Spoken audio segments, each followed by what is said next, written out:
السلام علیکم عزیز طلبہ، غضنفر عباس آپ کا اردو ٹیچر۔ عزیز طلبہ، آج ہم نے مرزا محمد سعید سبق جو بقیہ حصہ تھا وہ پڑھنا ہے۔ تو پیراگراف ہم نے یہ پڑھنا ہے، دوسرے صفحے پر ہے کہ مرزا صاحب دلی کے شرفاء کے ایک متمول خاندان کے چشم و چراغ تھے۔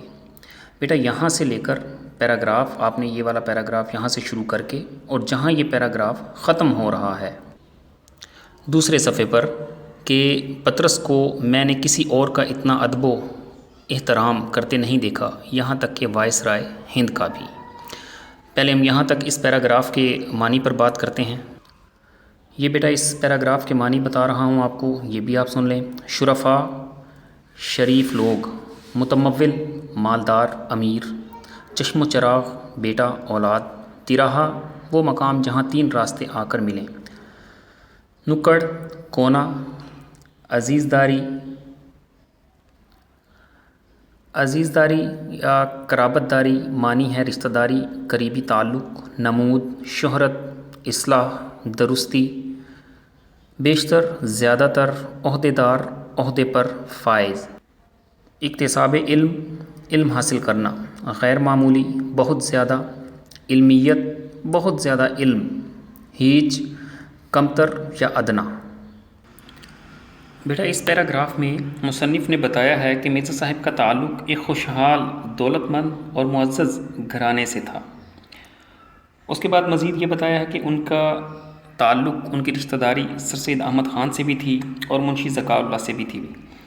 مزید اس پیراگراف میں مصنف نے یہ بتایا ہے کہ دلی کے معزز گھرانوں میں انگریزی تعلیم حاصل کرنا عیب سمجھا جاتا تھا، جس وجہ سے بر صغیر کے مسلمان دیگر اقوام کے مقابلے میں پسماندہ رہ گئے تھے۔ سر سید احمد خان نے بصیرت اور دور اندیشی سے کام لیتے ہوئے مسلمانوں کو نئے زمانے کی ضرورتوں سے روشناس کرایا اور انہیں جدید تعلیم کی اہمیت باور کرائی، اور مسلمانوں کو انگریزی تعلیم کے حصول کے لیے راضی کر لیا۔ اور یہ بھی بتایا ہے کہ اسی زمانے میں دلی کے دو نوجوانوں نے اعلیٰ تعلیم حاصل کی اور علمی اور ادبی حلقوں میں خاصی شہرت اور کامیابی حاصل کی، اور ان دو نوجوانوں کے نام تھے مشتاق احمد زاہدی اور مرزا محمد سعید۔ اچھا، مزید یہ بتایا ہے کہ مرزا صاحب چونکہ درس و تدریس کے شعبے سے وابستہ تھے اور اس وجہ سے ان کے شاگردوں کا حلقہ بھی بہت وسیع تھا، خاص طور پر پنجاب کے اعلیٰ عہدوں پر فائز افسران زیادہ تر مرزا صاحب ہی کے شاگرد تھے۔ انہی میں ایک معروف اور بلند پایہ مزاح نگار احمد شاہ پطرس مرزا صاحب کے شاگرد تھے۔ مرزا صاحب کے تمام شاگرد ان کی علمی قابلیت کو مانتے تھے۔ پطرس بخاری بعد میں گورنمنٹ کالج لاہور ہی میں انگریزی کے استاد ہوئے، خود بھی باکمال ذہین اور قابل استاد تھے، انسان تھے، اور پطرس کی ذہنیت، ان کی ذہانت اور علمی قابلیت کو بھی سبھی تسلیم کرتے تھے، مگر پطرس جیسا ذہین شخص بھی اپنی تمام تر علمی قابلیت اور ذہانت کے باوجود مرزا صاحب کی علمی فضیلت اور مرتبے کے سامنے اپنے آپ کو کمتر سمجھتا تھا۔ اور مصنف یہ بتاتے ہیں کہ میں نے کئی بار پطرس کو مرزا صاحب کی خدمت میں حاضر ہوتے دیکھا، اور جتنا ادب و احترام میں نے پطرس کو مرزا صاحب کا کرتے دیکھا، اتنا ہندوستان میں تاج برطانیہ کے نمائندے یعنی وائس رائے ہند کا بھی نہیں۔ اگلے پیراگراف پر آتے ہیں بیٹا۔ اگلا پیراگراف شروع ہو رہا ہے، پطرس کے سلسلے میں ایک دلچسپ واقعات یاد آ گئے۔ پطرس آل انڈیا ریڈیو کے ڈائریکٹر جنرل ہو گئے تھے، یہاں سے شروع ہو رہا ہے اور یہ پیراگراف ختم ہو رہا ہے۔ مرزا صاحب کے کان کھڑے ہوئے، بولے یہ تو میں نہیں چاہتا۔ اس نے کہا اگر آپ یہ نہیں چاہتے تو اس کانٹریکٹ پر دستخط کیجئے۔ مرزا صاحب نے فوراً دستخط کر دیے۔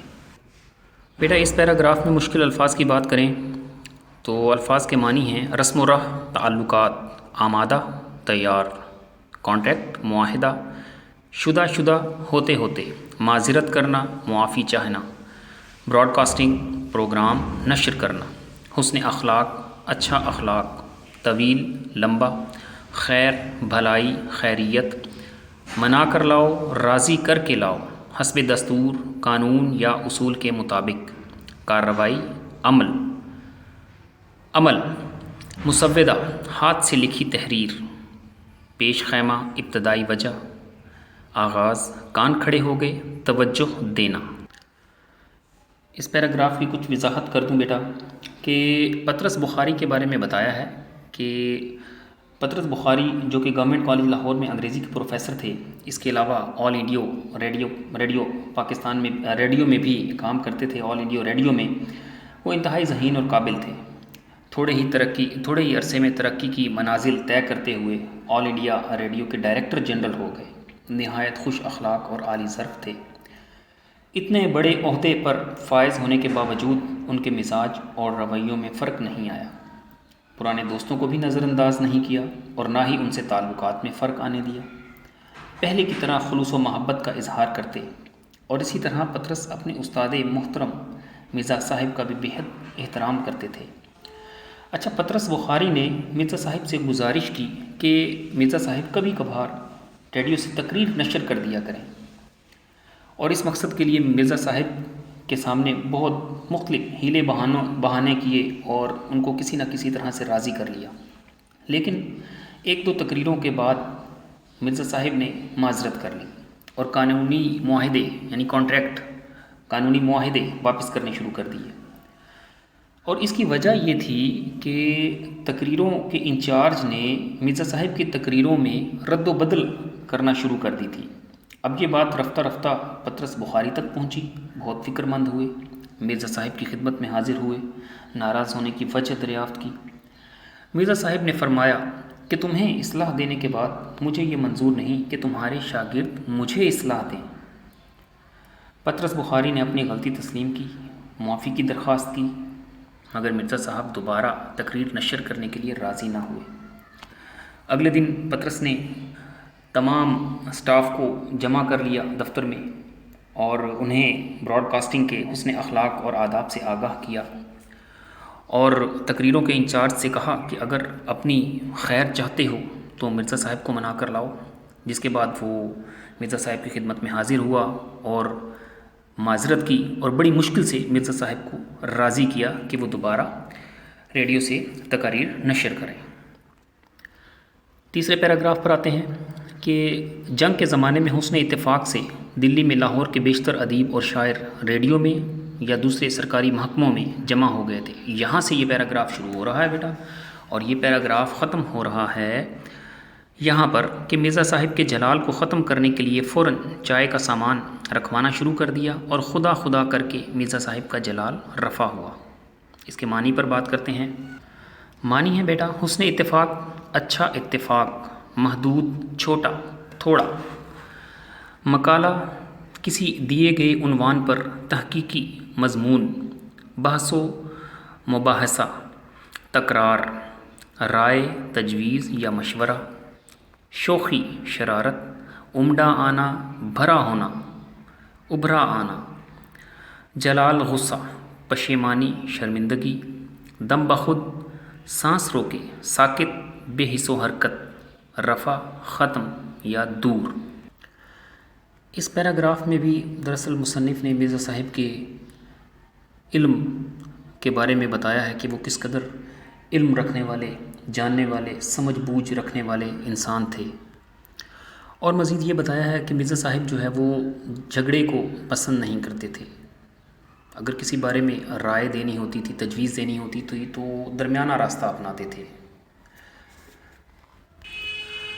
ایک مرتبہ ایک محفل میں احمد فیض کی بات کے جواب میں مرزا صاحب غصے میں آ گئے اور اس قدر فصاحت کے ساتھ پرانی تہذیبوں کی تاریخ کے بارے میں بیان کیا، بتایا کہ سننے والے دنگ رہ گئے۔ بمشکل پطرس نے مرزا صاحب کے غصہ کو ختم کرنے کے لیے چائے کا سامان رکھوایا اور خدا خدا کر کے مرزا صاحب کا غصہ ختم ہوا۔ آج کے لیے بیٹا اتنا ہی سبق کافی ہے۔ انشاءاللہ اگلے لیکچر میں کوشش کریں گے کہ یہ سبق مکمل ہو جائے، تو آپ کوشش کیجئے گا کہ جتنا سبق ہم نے پڑھ لیا اس کے مشکل الفاظ کے معنی آپ یاد کر لیں۔ تب تک کے لیے اللہ حافظ۔